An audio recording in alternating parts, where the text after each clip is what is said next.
और इंदौर में जहरीले पानी ने 8 जिंदगियों को लिया 6 महीने तक। इंदौर के भागीरथपुरा इलाके में जहरीले पानी की सप्लाई होती रही, लेकिन सिस्टम नींद में सोता रहा।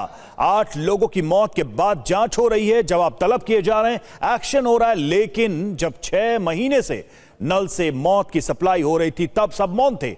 अब सवाल है कि इस जहरीले जल का जिम्मेदार कौन है? तो क्या स्थानीय पार्षद कमल वाघेला की कोई जिम्मेदारी नहीं? सवाल यह है, क्या इंदौर के मेयर पुष्यमित्र भार्गव की कोई जिम्मेदारी नहीं? क्या स्थानीय विधायक और एमपी के मंत्री कैलाश विजयवर्गीय की कोई जिम्मेदारी नहीं? क्या या सिर्फ नगर निगम और अफसरों पर ही पल्ला झाड़ने की कोशिश हो रही है? इसी पर बात करेंगे, लेकिन शुरुआत बड़ी खबर के साथ करते हैं। देखिए, इंदौर हादसे पर टीवी 9 का बड़ा पर्दाफाश सामने आया। भागीरथपुरा में 6 महीने से दूषित पानी की सप्लाई हो रही थी।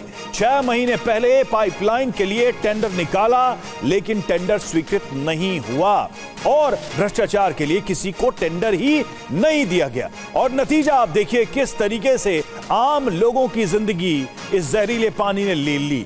तो भ्रष्टाचार है, लापरवाही है या कुछ और है? ये सारे सवाल तो अब सामने हैं ही, लेकिन हमारी पड़ताल में इस वक्त एक बात सामने आई है कि 6 महीने पहले ही यह मामला संज्ञान में था। 6 महीने से यह गंदा पानी सप्लाई हो रहा था, इसका टेंडर आउट नहीं किया गया। टेंडर आउट करने में देरी की बात सामने आ रही है और इस वजह से अब यह इतना बड़ा मामला बन गया है।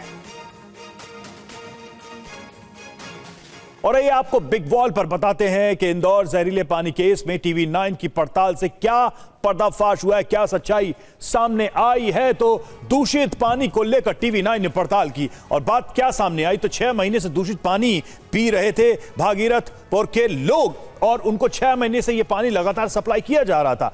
नगर निगम और सीएम हेल्पलाइन पर इसकी शिकायत की गई थी, यानी कि ऑफिशियली इसकी शिकायत की गई थी और सिस्टम में यह कंप्लेन मौजूद था। 6 महीने पहले पाइपलाइन के लिए टेंडर जारी किया गया था। शिकायत के बाद इसके लिए टेंडर भी आया था। लापरवाही की वजह से वो टेंडर आज तक स्वीकृत नहीं हुआ।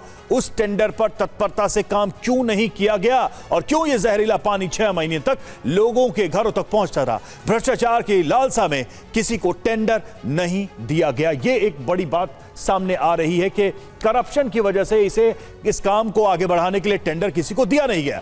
पाइपलाइन बदल जाती तो किसी की मौत नहीं होती। यह काम अगर पहले हो जाता तो जहरीला पानी लोगों की जिंदगी नहीं लीलता। और मेयर भार्गव ने निगम कमिश्नर को जांच के आदेश भी दे दिए हैं इस पूरे मामले में, चूंकि अब ये चीजें परत दर परत खुल के सामने आ रही हैं कि किस स्तर पर यह लापरवाही की गई है। देखिए, इंदौर केस से ही जुड़ी एक और ब्रेकिंग न्यूज आपको बताने जा रहे हैं। स्थानीय पार्षद ने सीएम को लिखी चिट्ठी।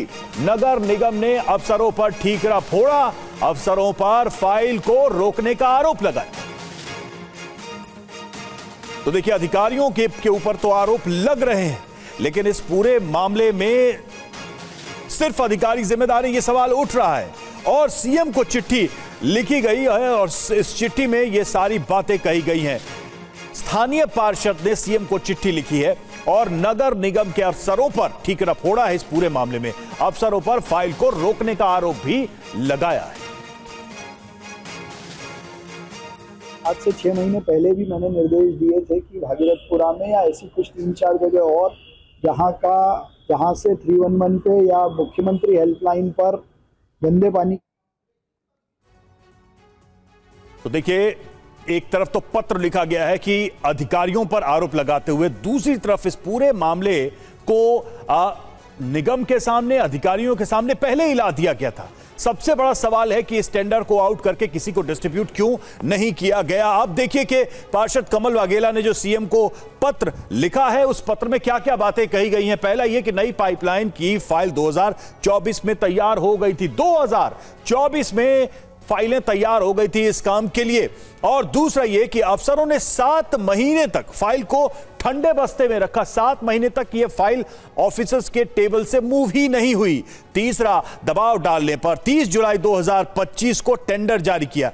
24 में फाइल रखी गई और 25 में टेंडर आता है। चौथा फैक्ट यह आया है कि टेंडर का काम समय पर पूरा नहीं किया गया।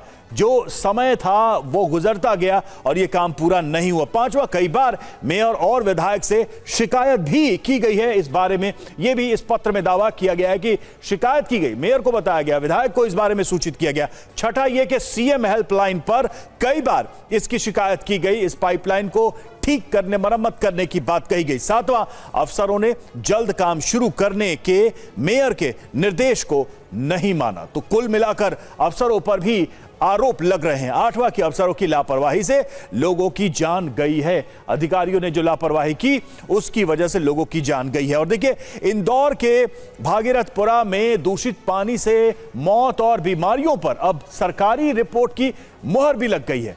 Mahatma Gandhi memorial medical college की लैब में जांचे गए पानी के नमूनों की रिपोर्ट आज स्वास्थ्य विभाग को मिल गई है और इसमें साफ तौर पर पुष्टि हुई है कि दूषित पानी पीने से ही लोग बीमार पड़े और फिर उनकी जान चली गई। नगरीय प्रशासन मंत्री कैलाश विजयवर्गीय ने भी माना कि भागीरथपुरा के पेयजल में सीवेज का पानी मिलने से हालात बिगड़े। देश के सबसे स्वच्छ शहर इंदौर के भागीरथपुरा में दूषित पानी पीने से अब तक 8 लोगों की मौत की जानकारी मिली है। वहीं सैकड़ों अभी भी अस्पताल में भर्ती हैं। मृतकों के परिजनों को मुआवजा भी दिया जा रहा है। तो देखिए, एक एक करके चीजें सामने आई हैं और उससे एक बड़ी लापरवाही यहां पर दिखाई देती है। और शिकायतों के बाद भी कुछ भी ठीक नहीं हुआ, ये इंदौर के भागीरथपुरा के लोगों ने खुद कहा है। सुनिए जरा। डेनिस लाइन और नर्मदा की लाइन एक साथ ही जाके जुड़ रही है और जब भी पानी आता है तो इतना गंदा पानी आता है कि बदबू आती है। वो पानी पी नहीं सकते हम। और बारिश में पानी ऐसा आता है, हमारी गली पूरी वहां से लेके तो पूरी गली भर जाती है, जिसके हमने पार्षद जी को जाके 3-4 बार बोल दिया मगर कोई सुनवाई नहीं है। पार्षद जी आके खुद देख के और चुपचाप चले गए। देखो, पहले क्या था, पीछे चेम्बर लाइन थी, अब आगे कर दी, तो ये चेम्बर लाइनों को पानी आ रही है, पूरे में आ रही है। और है ना, हम रोज बोलते हैं, आज ही देखो इतना बड़ा गिंडोला निकला पानी में, इतना बड़ा गिंडोला रोज आ रहा है। क्या करें, किससे बोले? बिल्कुल पानी है ही नहीं साफ। जब से हम भी रहने 5 साल हो गए, देखे तो इतने बड़े बड़े कीचड़ भी आता है और इतने कीड़े भी निकलते हैं। पानी के टाइम पे मैं बताऊं कि देखो ये नलों में कैसा पानी आ रही है, आप खुद देखोगे और वीडियो बना के ले जाओ पानी की कैसा पानी आ रही है। कितने महीनों से शिकायतें कर रहे हैं आप लोग? बहुत महीनों से शिकायत कर रहे हैं, सुनते ही नहीं। यहाँ जाओ तो पार्षद भी बोलता है, वो बोल देते हैं ही नहीं, निकल गए वो तो, यहाँ चले गए वहाँ चले गए, ऐसी शिकायत वो कर लेके जाते हैं।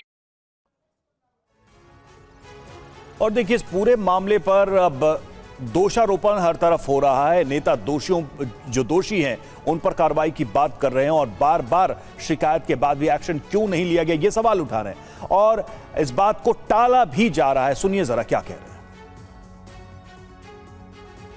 यहाँ के जो रहवासी हैं उनसे हम बातचीत कर रहे हैं। हमें जो रिपोर्ट मिली है कि इसकी 6 महीने पहले, 8 महीने पहले शिकायतें सीएम हेल्पलाइन तक हुई थी, आप तक हुई थी, मगर उस पर कोई कार्रवाई नहीं की गई। क्या ये बात सच है? पिछले 6 दिन पहले हमारे यहाँ घटना हुई, इसकी सबसे पहले शिकायत मैंने ही की थी और जनरली कोई बड़ी शिकायत कभी भी पहले नहीं रही। लेकिन निश्चित रूप से बस्ती क्षेत्र है, सकड़ा क्षेत्र है, गलियों वाला है और यहाँ पर नर्मदा का ड्रेनेज का सिस्टम पहले बहुत कोलैप्स था, बहुत हालत ख़राब थी। इसकी मैंने 3 साल पहले जब मैं पार्षद बना तब से ही पत्र लिखकर 3 साल पहले आपने शिकायत पूरा मैंने स्वीकार किया उसको, है ना।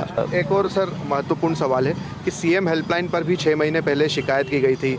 जो पुष्यमित्र भार्गव जी हैं वो कह रहे हैं कि भाई हमने तो टेंडर जारी किया था मगर अधिकारियों ने इसकी स्वीकृति नहीं दी, तो इसको लेकर भी कोई जांच पड़ताल की जाएगी? जांच के बिंदु है वो तो मुख्यमंत्री ने जांच कमेटी बना दी।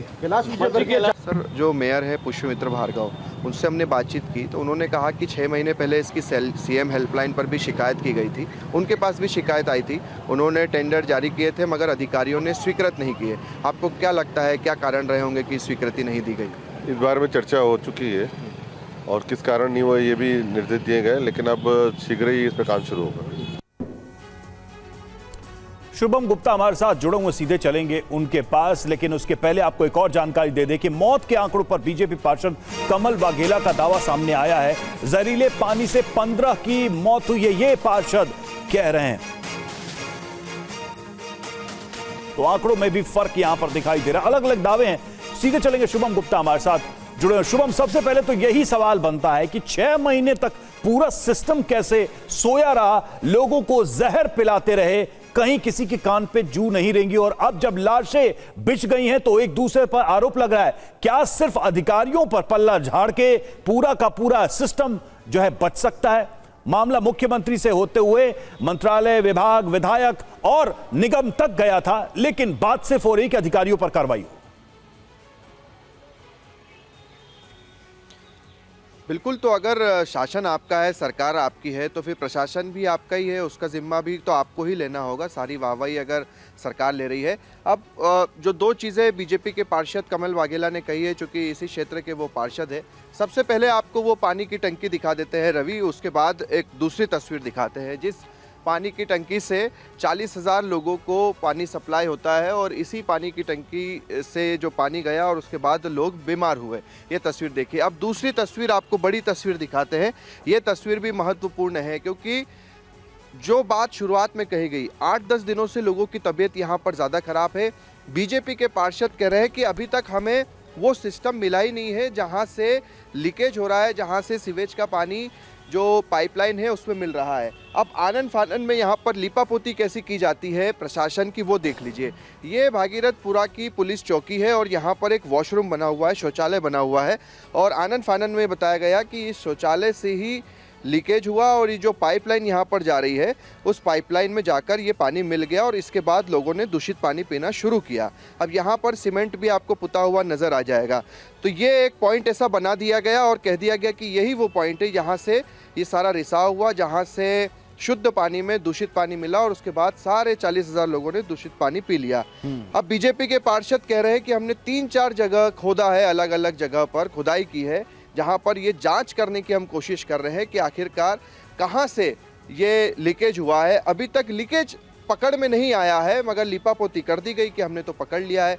वो कह रहे हैं कि अभी तक कोई चीज़ें स्पष्ट नहीं हुई है। तो 2 बड़ी बातें बीजेपी के पार्षद ने कही कि 15 लोगों की मौत हो गई है, और उन्होंने ये भी बताया कि देखिए सरकारी आंकड़ा तो 8-9 का है, मगर वो लोग जो सरकार के पास सरकारी अस्पताल में इलाज कराने नहीं गए, हमारे पास नहीं आए, वो इस कॉलोनी में, इस बस्ती में रहते थे, भागीरथपुरा में, उनके बच्चों की उनकी तबीयत खराब हुई, वो सीधे अन्य अस्पतालों में एडमिट हो गए, वहाँ पर उनकी मौत हो गई। मगर जो कारण है मौत का वो तो दूषित पानी ही है। तो इस मौत को भी काउंट करेंगे तो 15 लोग हैं, और एक शख्स की तबीयत इस वक्त क्रिटिकल है। अब बात आती है कि जो आप टेंडर की बात कर रहे थे, देखिए मेयर को सारी चीज़ें पता थी। पुष्यमित्र भार्गव से जब हम सवाल करते हैं तो कहते हैं कि 6 महीने पहले उन्होंने टेंडर जारी किया था, मगर अधिकारियों ने स्वीकृति नहीं दी। क्यों नहीं दी गई? सीएम हेल्पलाइन पर शिकायतें की गई, उसका क्या कुछ संज्ञान लिया गया? क्या वहां से कोई जांच बिल्कुल शुभम, सबसे बड़ी बात यह है कि 6 महीने से अगर स्वीकृति नहीं है, मामला इतना अर्जेंट था, लोगों की जान पर बनी हुई थी, तो नेता भी चुपचाप सोए हुए थे क्या? चाहे वो मेयर हो, चाहे दूसरे लोग हों, क्या वो इसी नींद में सोए हुए थे कि लोगों की मौत हो तब वो जगेंगे? सवाल उनसे भी ये होने ही चाहिए कि आपने जरूरी नहीं समझा कि मामला हफ्ते भर में निपटे, महीने भर में निपटे। 6 महीने तक वो भी सोए रहे, अफसर भी टालते रहे। ये सिस्टम की इतनी बड़ी खामी लोगों की मौत की वजह बनी है, ये सबसे अहम सवाल है। आप नजर बनाए रखें। बहुत बहुत शुक्रिया फिलहाल इस अपडेट के लिए।